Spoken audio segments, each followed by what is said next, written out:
एक अंधेरी रात में विक्रमादित्य के महल में एक बूढ़ा संत अचानक प्रकट हुआ। उसकी आंखों में एक अजीब सी चमक थी और वह रहस्यमयी ढंग से मुस्कुरा रहा था। राजा विक्रमादित्य ने संत का स्वागत किया, लेकिन संत ने सीधा कहा, महाराज, यह केवल मेरे छद्म रूप में तुम्हारे सामने हूं। असली स्वरूप देखना है तो मेरे साथ आना पड़ेगा। विक्रमादित्य ने शांत स्वर में पूछा, तुम कौन हो और यहां क्यों आए हो? संत की हंसी महल की दीवारों से टकराते हुए गूंज उठी। मुझे केवल तांत्रिक कह सकते हो। मैं तुम्हारी शक्ति की सच्चाई जानने आया हूं, लेकिन क्या तुम मेरे मायाजाल से पार पा सकते हो?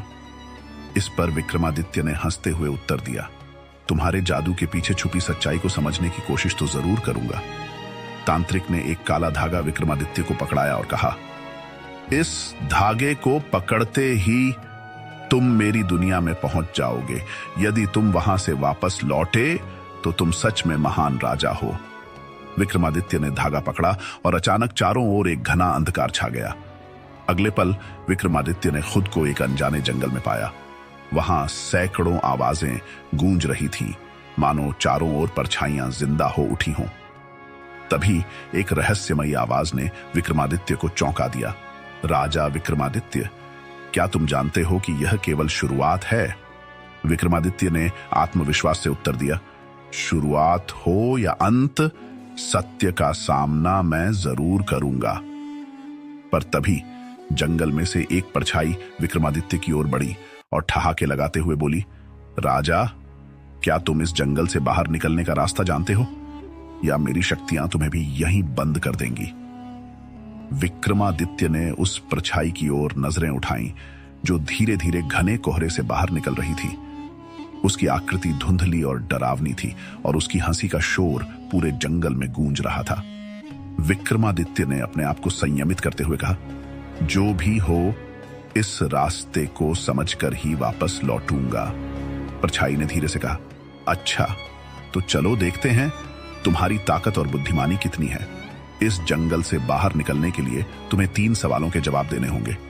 अगर एक भी गलत जवाब दिया तो तुम हमेशा के लिए इसी जंगल में खो जाओगे।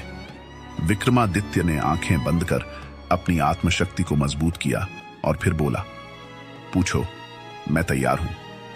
परछाई ने अपना पहला सवाल पूछा, वह क्या है जो हमेशा चलता है, कभी रुकता नहीं, पर किसी को दिखाई नहीं देता? विक्रमादित्य ने थोड़ी देर सोचकर उत्तर दिया, वह समय है जो चलता तो रहता है पर किसी की पकड़ में नहीं आता। परछाई थोड़ी चौंकी, लेकिन उसने मुस्कुराते हुए कहा, ठीक है, चलो दूसरा सवाल सुनो। उसकी आवाज में अब एक गंभीरता आ चुकी थी। दूसरा सवाल था, ऐसी कौन सी चीज है जो जितनी ज्यादा होगी इंसान उतना ही ज्यादा खो जाता है? विक्रमादित्य ने आंखें बंद कर मनन किया और फिर उत्तर दिया, वह लालच है। जितना ज्यादा इंसान के पास हो, वह उतना ही उसमें खो जाता है। परछाई का चेहरा अब थोड़ा गंभीर हो गया। उसे समझ में आने लगा था कि विक्रमादित्य सरलता से हार मानने वाला नहीं है। उसने आखिरी सवाल पूछा, बता, ऐसा कौन है जो मरने के बाद भी जिंदा रहता है? विक्रमादित्य ने एक गहरी सांस ली और कहा, वह है एक महान व्यक्ति का नाम और उसकी कीर्ति। इंसान मर सकता है, पर उसकी अच्छाइयों का नाम और सम्मान अमर रहते हैं। यह सुनते ही परछाई के चेहरे पर एक शांति सी आ गई और उसकी आवाज गूंज उठी, तुमने अपने साहस और बुद्धिमानी से यह चुनौती पार कर ली। राजा विक्रमादित्य, तुम सच में महान हो।